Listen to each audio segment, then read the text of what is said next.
আসসালামু আলাইকুম, কেমন আছেন সবাই? আশা করি সবাই খুব ভালো আছেন।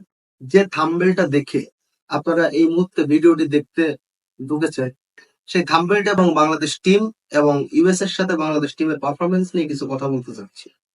আসলে যে নির্বাচক প্যানেল যারা শান্ত লিটনের মতো প্লেয়ারের হাতে বাংলাদেশ টিমকে তুলে দেয়, সেই টিমের অবস্থানটা এমনই হওয়া উচিত বলে আমি মনে করি। সব থেকে দুঃখের ব্যাপার, যেখানে জয়ের উল্লাস করবে আমরা যারা আছি সবাই, সেখানে সেটা না করতে পেরে আমরা দুঃখে আজ কি করতেছি, গ্যালারিতে বসে নিজের পায়ের জুতো নিয়ে নিজের গালে আমরা মারতেছি, বিকজ অফ বাংলাদেশের ক্রিকেটের পারফরমেন্স। লিটন কুমার দাস শান্ত, যে ক্যাপ্টেন বাংলাদেশ টিমের, তার বর্তমান স্ট্রাইক রেট গত যে ম্যাচটা আমরা দেখলাম ইউএস এর সাথে 25। স্ট্রাইক রেট কত? না দাম 25, 100-রও নিচে। এটা কোনো টি-20 ক্রিকেটের সাথে সামঞ্জস্যপূর্ণ ব্যালেন্স টিম না। আর আপনারা প্রতি বছর আপনারা এই ওয়ার্ল্ড কাপ যখন আসে তখন বলেন আমাদের এক্সপেরিমেন্ট চলতেছে, আমরা ভালো কিছু করব, আমাদের টার্গেট নেক্সট বিশ্বকাপ। একটা বিশ্বকাপ শেষ হয়ে যাবে, তখন আপনারা বলবেন আমাদের টার্গেট নেক্সট বিশ্বকাপ। আর খেলা শেষ, ক্যাপ্টেন অথবা দল থেকে যে কেউ একজন আসবে প্রেস মিটিং এ, এসে সেখানে বলবে যে আমরা হয়তো আজকে খারাপ খেলেছি, আমরা নেগোসিয়েশনের জায়গাটা ছিল আমাদের, আমাদের ল্যাক ছিল, আমাদের ভুল শট সিলেকশন ছিল, এইগুলো নিয়ে আমরা কাজ করতেছি। আরে ভাই, আপনাদের এই কাজ কতদিনে শেষ হবে সেটা বাংলাদেশের এই 17 কোটি মানুষ জানতে চায়।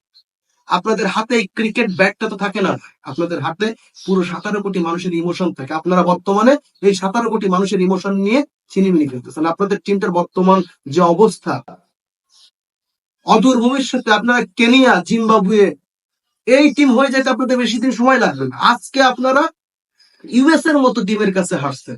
এর থেকে মানে লজ্জাজনক, দুঃখজনক কোনো ব্যাপার আছে? মানে বাংলাদেশের ক্রিকেটের ইতিহাসে এটাকে বলা যায় একটা কালো অধ্যায়। একটা কালো অধ্যায় বলে আমরা যদি স্বীকৃতি দিই, কম বলে কিছু হবে না। এরকম পারফরমেন্স লিটন কুমার দাস, যাকে আপনি অটো চয়েস হিসেবে রাখতেছেন কেন? তাকে অটো চয়েস হিসেবে আপনি কেন রাখতেছেন? বাংলাদেশে কাউন্টিতে আপনার যারা আছে, বাংলাদেশে এই মুহূর্তে যারা ঘরোয়া লিগ খেলতেছে, লিটন কুমার দাসের থেকে কি আরো ভালো ভালো প্লেয়ার নাই? হ্যাঁ, অনেক ভালো প্লেয়ার আছে যারা পারফরমেন্সের দিক থেকে আছে, তাদেরকেও সুযোগ দেন। আপনি আমাদের পার্শ্ববর্তী দেশ ইন্ডিয়ার দিকে দেখেন, ইন্ডিয়া কিন্তু কোনো প্লেয়ারকে আপনার একেবারে ঝেড়ে ফেলে দেয় না। সে যে কোনো প্লেয়ারকে একটা ম্যাচ খেলায়, পরবর্তীতে আরো একটা ম্যাচ খেলানোর আরো একটা প্লেয়ারকে সুযোগ করে দেয়। আপনি লিটন কুমার দাসকে দিয়ে এখন পড়ছে না, তাকে আপনি রেস্ট দেন, রেস্ট দিয়ে আপনি নতুন একটা প্লেয়ারকে আনেন, সেখানে আপনি তাকে নিয়ে এক্সপেরিমেন্ট করেন। শুধু আপনার এক্সপেরিমেন্টের জায়গাটা লিটন কুমার দাসই কেন হবে? লিটন কুমার দাস আর বারে বারে এই বলের শিকার হচ্ছে বাংলাদেশ ক্রিকেট। আপনি কি জানেন এতে লস কার হচ্ছে? লস হচ্ছে বাংলাদেশ ক্রিকেট। কিছুদিন পরে বাংলাদেশের দর্শক এই বাংলাদেশ ক্রিকেটকে বয়কট করে দেওয়ার একটা পর্যায়ে আপনারা নিয়ে আসতেছেন। যখনই আমরা ক্রিকেট খেলা দেখি, কমেন্ট বক্স যখন আমরা পড়ি, আমরা হতভম্ব হয়ে যাই। কমেন্ট বক্সে বাংলাদেশের ক্রিকেটের যেখানে আনন্দদায়ক কিছু কথা তারা লিখবে, সেখানে দর্শক সমর্থকরা ক্ষোভ যায়, কমেন্ট বক্সে এসে তাদের ক্ষোভ যায়।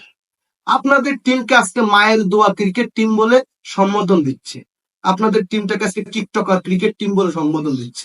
এইটা কি বাঙালি ক্রিকেট টিমের প্রাপ্তি? আপনি মাহমুদুল্লাহ রিয়াদ, তৌহিদ হৃদয় এদেরকে আউটসাইড করে রাখেন, তাহলে কালকের ম্যাচে আপনার টোটাল ব্যাটসম্যানরা মিলে কতটা রান করেছে একটাবার হিসেব করে দেখেছেন? আর আপনি লাস্টের ওভারে মাহমুদুল্লাহ রিয়াদকে বলটা দিলেন, যে কিনা আপনার এই স্বীকৃত টি-20-তে সে একজন পার্ট টাইম বলার হিসেবে আছে, কিন্তু আপনার কিন্তু কালকে ছিল জেনুইন বলার হিসেবে, কিন্তু কালকে আপনার সাকিব আল হাসানের ওভারটা ছিল, আপনার এরপর হচ্ছে আপনার রিশাদ হোসেনের ওভারটা ছিল, রিশাদের ওভারটা ছিল। আপনি কিন্তু সেখানে তাদেরকে না দিয়ে আপনি মাহমুদুল্লাহ রিয়াদকে, এখন আপনি বলতে পারেন যেহেতু দুইজন লেফট হ্যান্ড ব্যাটসম্যান ছিল এর জন্য অফ ব্রেক বলার এনেছে। আচ্ছা ভাই, আপনি কি বলতে পারেন লাস্ট কবে মাহমুদুল্লাহ রিয়াদকে দিয়ে মানে 4 ওভার বোলিং কোঠা আপনি করাইছেন? সেটা তো আপনি বলতে পারবেন না। হুট করে একটা নিউ ম্যাচে আপনি একটা প্লেয়ারকে এভাবে ইনক্লুড করে একটা বল দিতে পারেন না। আপনি সৌম্য সরকারকে এক্সপেরিমেন্ট করে দেখতে পারতেন, লাস্টের উপরে স্পিনারের থেকে আপনি যদি ফেসার ডেভেলপ করাইতেন, তাহলে হয়তো বা ভালো ফলাফল আসলেও আসতে পারতো। ওভারঅল কালকের ম্যাচটা ছিল একটা দুঃস্বপ্ন।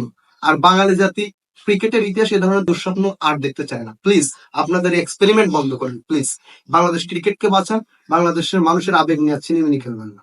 ধন্যবাদ সবাইকে এতক্ষণ পর্যন্ত সাথে থাকার জন্য।